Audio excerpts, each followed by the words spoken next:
À moins que nous ne nous accordions avec Dieu et que nous comprenions par là que ce monde n'est qu'un divertissement cosmique, nous sommes voués à souffrir.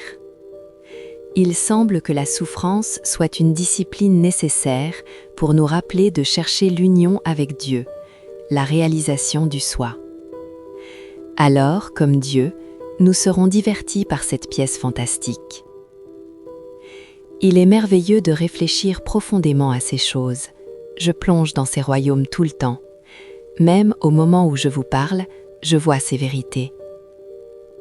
Il serait en effet terrible qu'un être tout-puissant nous ait jetés dans cette existence terrestre illusoire, sans échappatoire ni capacité de réaliser ce qu'il réalise.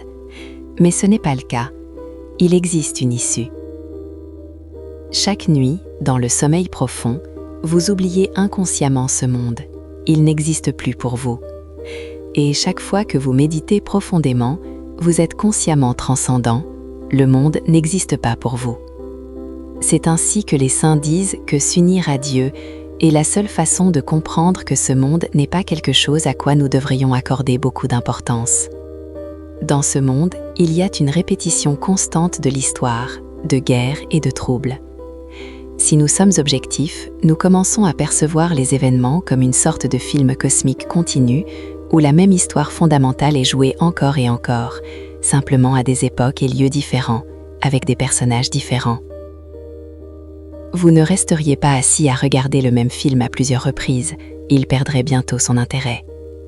Nous pouvons donc accorder au Créateur qu'il a prévu des changements dans l'histoire et des contrastes entre le bien et le mal pour donner de la variété au divertissement dans ce cinéma cosmique.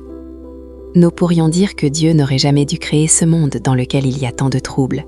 Mais d'un autre côté, les saints disent que si vous saviez que vous n'êtes qu'avec Dieu, cela ne vous dérangerait pas.